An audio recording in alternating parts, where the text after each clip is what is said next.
tardes, soy Arisbeth García Morales, estudio en la Universidad Tecnológica de Querétaro en el grupo E151 de la carrera de Mecatrónica. Hoy les voy a hablar de la materia de electricidad y magnetismo, impartida por el profesor Fabio Tomás Moreno, de la práctica 11 del magnetismo en la materia. Magnetismo en la materia.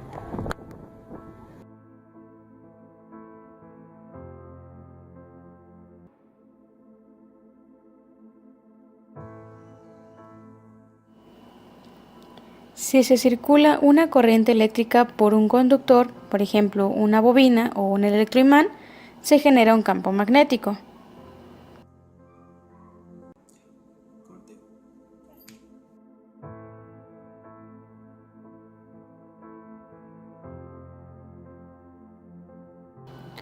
Observamos que el LED sí enciende debido a que solo necesita 2 volts. Si conectamos la misma pila de 4.5 volts a 3 LEDs en serie, como podemos observar, los LEDs no van a encender. Bien, ahora vamos a conectar los 3 LEDs a la bobina en paralelo.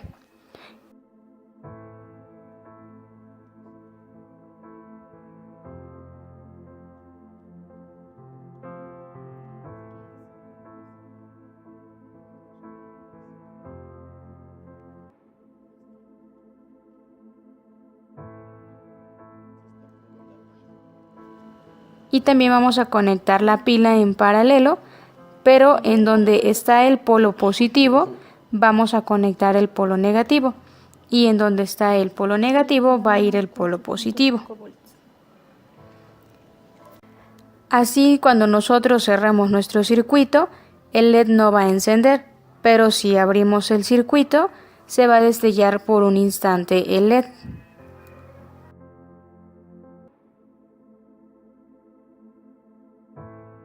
Esto sucede porque interrumpimos el circuito y con eso el electroimán tiene una variación de flujo que provoca que se genere la corriente eléctrica, pero de signo contrario a la pila.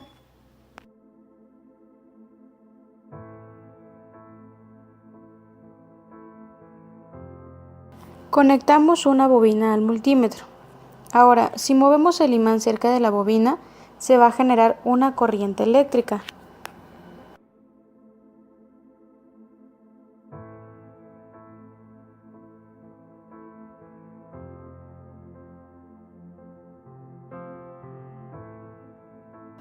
Y si el imán se queda quieto, al no haber una variación de flujo magnético, no se va a producir una corriente eléctrica.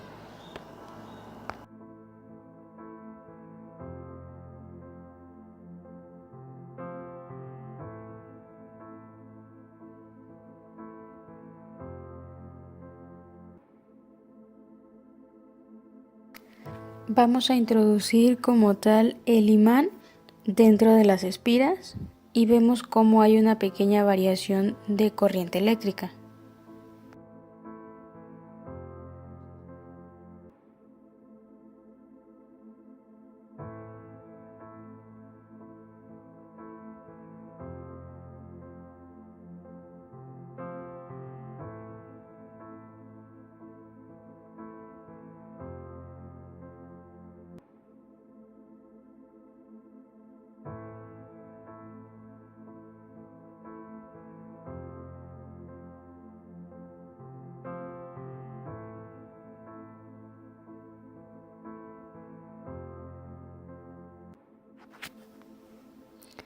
Ahora, como vemos, si tiene muchas espiras, pues genera mucha más corriente eléctrica.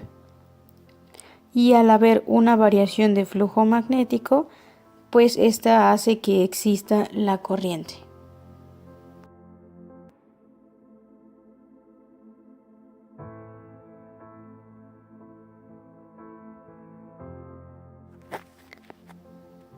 En esta ocasión observamos que con el imán de neodimio, como tiene mayor fuerza, pues este genera mayor corriente eléctrica.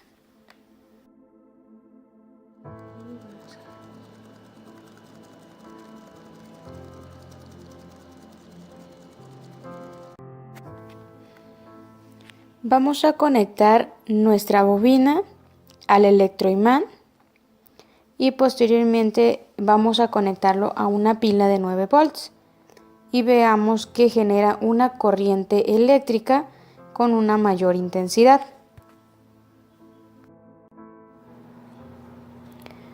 Y como tal, pues tiene que haber una variación del flujo magnético, si no, de lo contrario no se va a producir la corriente eléctrica.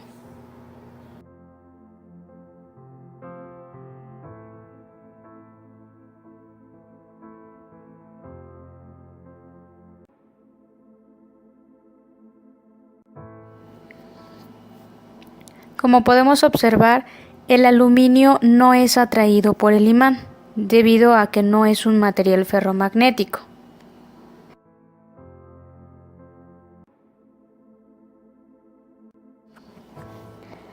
Pero si giramos el imán y lo colocamos sin tocar el vaso de aluminio, logrará realizar un movimiento.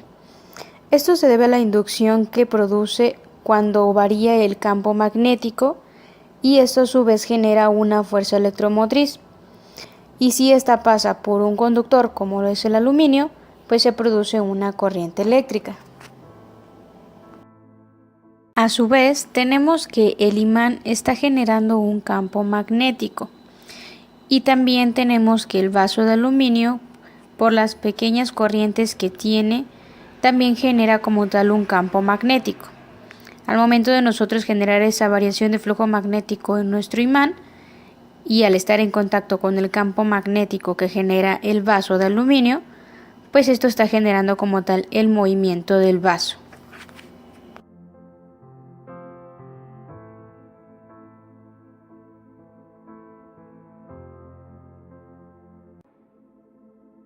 Se va a generar una inducción de campo magnético con los imanes y con la batería, y esto va a provocar el movimiento oscilatorio de nuestro alambre de cobre.